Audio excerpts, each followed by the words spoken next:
Kalau CTR iklan kamu itu makin anjlok, tapi budget udah naik, problemnya itu bukan di targeting, tapi di ad kreatif strateginya. Dan di video kali ini, aku bakal sharing ke teman-teman gimana cara kerja algoritma ya, meta ads sekarang ya. Dengan, kalau orang itu ngomong caranya algoritma Andromeda gitu. Kalau kita coba ngelihat sekarang ya, banyak banget advertiser yang ngasal nih bikin ad kreatif.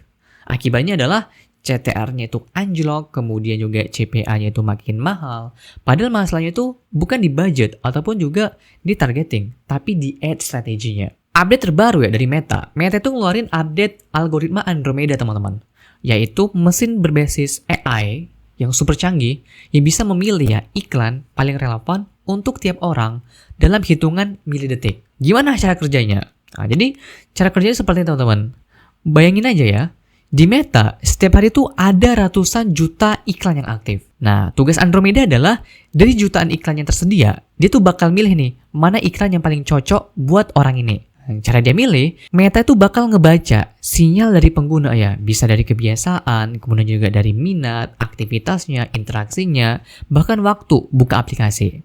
Kemudian, Meta itu bakal ngebaca nih, sinyal dari si ad kreatif kita ya, dari konten iklan kita. Dari isi teksnya, kemudian CTA-nya, bahkan tone-nya gitu.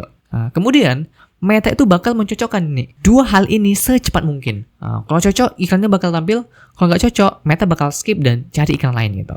So, apa nih dampaknya buat kita as advertiser, teman-teman? Jadi sekarang ad kreatif itu sama kayak sinyal ya ke algoritma gitu. Sekarang Andromeda itu nggak cuma ngelihat target audience, teman-teman, ya, tapi juga bahasa visual dan pesan dari ad kreatif kita ya, konten iklan kita. Jadi kalau dalam 5 detik, pertama iklan kita tuh nggak jelas ya. Kita itu iklannya nggak jelas, kita itu jual apa dan buat siapa, algoritma itu bakal bingung. Apa dampaknya? Dampaknya adalah hasilnya ya jadi jelek ya. Ya CPM-nya itu bakal naik, kemudian CTR-nya itu makin turun gitu. Kita tuh mesti harus banyak variasi kreatif, teman-teman. Ya, kita cari angle yang paling relevan. Karena Andromeda sendiri itu bisa menyeleksi nih dari ribuan iklan. Ya, kalau kita tuh cuma punya 2 konten iklan, ya, 2 ad kreatif, kemungkinan iklan kita itu kedetek itu ya kecil lah gitu. Nah, jadi bikin beberapa versi kreatif dengan angle yang berbeda-beda, tapi tetap dalam satu message campaign yang sama gitu. Kemudian teman-teman, Meta ini dia bisa audience learning ya secara otomatis. Nah, jadi kita tuh nggak perlu lagi yang terlalu over targeting kayak dulu. Karena sistem yang terbaru ini dia tuh bisa menemukan orang yang paling cocok secara otomatis asal sinyal dari ad kreatif kita tuh jelas ya. Makanya nanti kalau kita bikin konten iklan, pastikan dalam konten tuh jelas nih ya, siapa target audience-nya, yang kemudian kita tuh jual apa, dan ini iklannya emang ditujukan ke siapa gitu. Nanti aku bakal kasih contohnya gitu. Dengan pembaharuan dari Andromeda ini, teman-teman, ya, ad kreatif itu sama seperti filter ya ataupun magnet. Jadi kreatif yang sekarang itu berfungsi buat nyaring audiens dan narik yang paling potensial. Jadi konten iklan yang terlalu umum kadang itu malah bikin si algoritma itu bingung nih siapa targetnya. Jadi intinya, teman-teman, dengan update-nya terbaru ini, sekarang Meta itu nggak cuma nyari orang yang buat lihat iklan kita, tapi si Meta ini dia juga nyari nih iklan mana nih yang paling cocok buat tiap orang. Kemudian timbul pertanyaan nih, apakah masih efektif kita melakukan targeting, interest, ataupun juga behavior di level ad set? Ini juga menjadi topik yang sangat hangat ya di kalangan advertiser saat ini gitu. Semenjak si Andromeda ini diperkenalkan. Jawabannya, teman-teman, masih bisa ya, tapi efektivitasnya itu menurun drastis. Kita bakal bahas pelan-pelan biar kami tuh paham ya gimana logika sistemnya gitu. Yang pertama, kalau paradigma lama, teman-teman, kita itu kan sebagai advertiser itu kan kita tuh cari audiens. Jadi dulu kita tuh mikirnya gini, saya tuh harus tahu siapa target audiens saya, umurnya berapa, minatnya apa, dan perilakunya itu gimana gitu. Makanya itu dulu ya sering banget ya kayak market research gitu. Dan kita tuh main di level adset ya, di targeting ya, interest, kemudian behavior, kemudian juga sampai lookalike audience gitu. Tapi teman-teman, cara lama itu memiliki batasan ya. Satu, data interest ataupun behavior tuh kadang sering nggak akurat. Yang kedua, skala reach-nya itu sangat kecil teman-teman. Dan juga itu sulit adaptasi kalau pola audiensnya itu terus berubah cepat.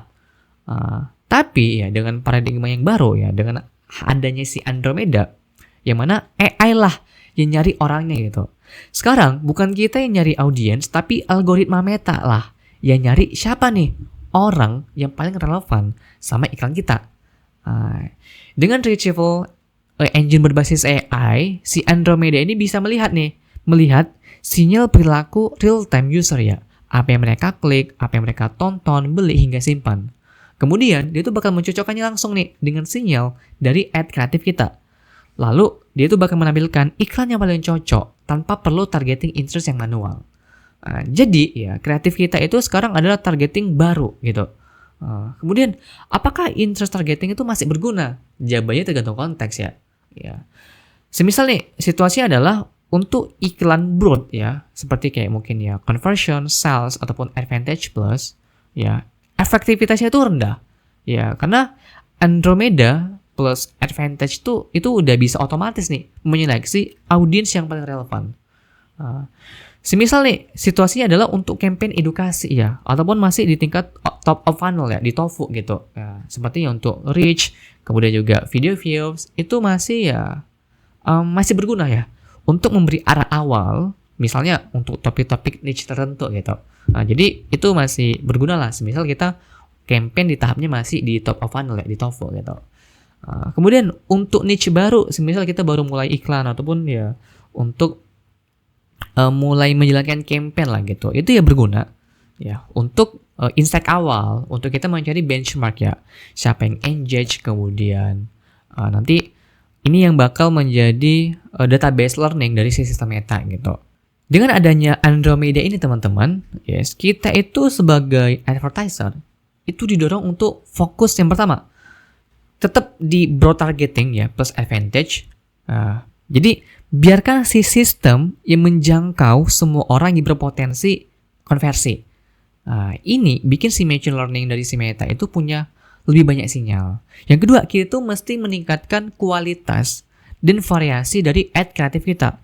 Karena sistem itu menilai relevansi ad kreatif secara langsung. Jadi, ya kreatif kita itu harus punya pesan yang jelas dan variasi angle yang berbeda ya, untuk mempercepat proses learning dari si machine learning si Meta gitu. Yang ketiga, pixel dan event tracking kita itu harus lengkap. Karena Andromeda itu mengandalkan feedback loop. Ya, semakin lengkap data pixel dan event tracking kita, semakin cepat juga si AI ini belajar. Ya. Dan juga ya kita mesti continuous learning, ya. Continuous testing gitu. Ya. Jadi kita mesti ganti mindset dari testing audience ke testing kreatif. Kalau dulu kan kita ibaratnya ya yang kita ganti-ganti itu testing itu adalah di tingkat ad set ya. Karena kita bakal mencoba testing audience. Tapi sekarang yang perlu teman-teman garis bawahi adalah kita itu mesti terus adaptif ya dengan testing kreatif. Sampai sini paham ya teman-teman tentang updatean terbaru dari si Meta Andromeda ini. Jadi intinya adalah kita mesti fokus pada konten marketingnya gitu. Kalau dulu kita itu fokusnya itu di tingkatan adset untuk mencari targeting lewat behavior interest. Tapi sekarang teman-teman itu mesti fokus kepada konten iklannya. Ya, jadi konten iklannya itu satu ya harus jelas nih kita itu jual apa, kemudian ditujukan oleh siapa gitu. Karena ad kreatif merupakan targeting baru. So, semoga video ini bermanfaat teman-teman. Dan kalau teman-teman ada pertanyaannya seputar tentang digital marketing, khususnya pada produk digital, tanya aja di kolom komentar dan aku bakal jawab satu persatu. Thank you.